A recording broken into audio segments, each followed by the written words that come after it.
você falou sobre segurança, privacidade. Isso foi eu vim diretamente do Febraban hoje, né, primeiro dia, e eu vi muita preocupação eh, sobre a tratativa dos dados e a privacidade.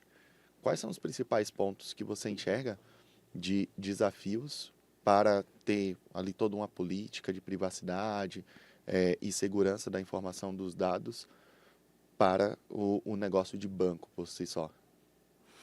Veja, esse é um ponto muito importante, né? A LGPD é razoavelmente recente, então o primeiro ponto que a gente zela é, poxa, o cliente sabe o que a gente está fazendo com os dados dele, ele sabe como a gente está processando esses dados, usando esses dados para o próprio bem dele, né? Então isso tem que estar muito claro e explícito em tudo que a gente faz. E não basta só estar claro e explícito, a gente precisa da concordância, né, explícita do cliente. Ah, não, eu concordo que você use os meus dados, né, por exemplo, a foto do meu rosto, para ver se eu sou eu mesmo, para que eu consiga contratar esse empréstimo e eu recebo o Pix em 3 minutos.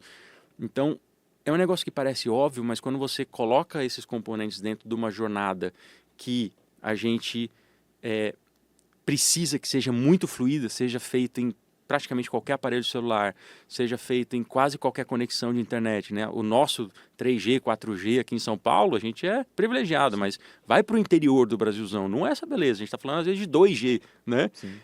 Então, o teu sistema, né? A tua jornada de formalização que trafega muitos dados, né? O documento do cliente, a selfie do cliente, será que vai funcionar lá? Então, são múltiplos pontos e você tem que zelar ainda por a questão dos consentimentos. Pô, tá claro para o cliente o que vai acontecer. E se ele pedir eventualmente, pô, eu quero cancelar minha conta, você tem que atender isso razoavelmente rápido. Então, veja, de novo, né? A gente converge para o ponto das pessoas. Você precisa de gente muito capacitada, não só para montar esses fluxos, mas para monitorar, zelar pela qualidade disso continuamente. Não, legal. E com o advento da inteligência artificial, você enxerga que vem grandes desafios na concessão do crédito, por exemplo, você falou sobre o Face ID.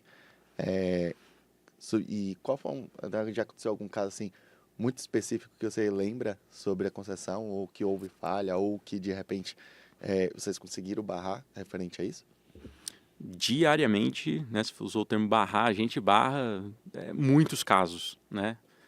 Dezenas ou talvez até centenas, né? O brasileiro é muito criativo para fraude, né? Tem a estatística que 30% dos pedidos de crédito são fraude, em geral, né? Para antecipação FGTS, como tem algumas preliminares da autorização, esse número é um pouco mais baixo. Mas quando a gente olha, poxa, em e-commerce, em instituição financeira, esse 30% é muito alto, né? Você está falando, poxa, 3 em 10 está tentando fazer coisa errada. Então, quando a gente fala de inteligência artificial, tem muita coisa para fazer aí, né? No nosso dia a dia, a gente já vê isso em questões de atendimento, né? Já dá para fazer muita coisa, já tem muita coisa rodando. Dá para fazer em termos de vendas. Poxa, uma pessoa que não só quer ser atendida, mas ela quer comprar alguma coisa.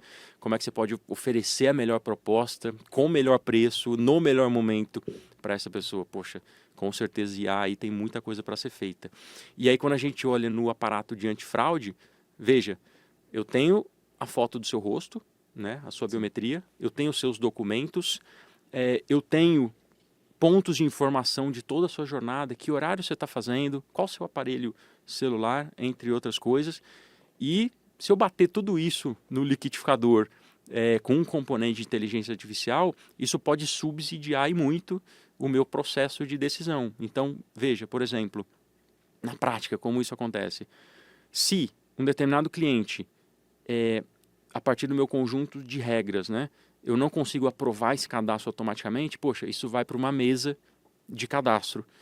Ou seja, precisa de uma análise humana. Sim. Então, o cliente que está louco para receber aquele dinheiro, para pagar uma dívida ou para comprar alguma coisa, ele é muito ansioso, né? Sim. Corretamente ansioso. Só que ele vai estar esperando por essa análise. Então, poxa, se eu tenho uma inteligência artificial que tem capacidade de olhar para tudo que essa mesa de cadastro já aprovou historicamente, poxa, ela tem muito subsídio para dar fala com determinado grau de confiança para falar, pô, esse caso é uma fraude ou eu acho que isso não é uma fraude, né? Então, o que acontece na prática? O cliente vai receber o dinheiro muito mais rápido, você vai ter um time fazendo muito menos trabalho manual, né? Vai ter um time com muito mais inteligência.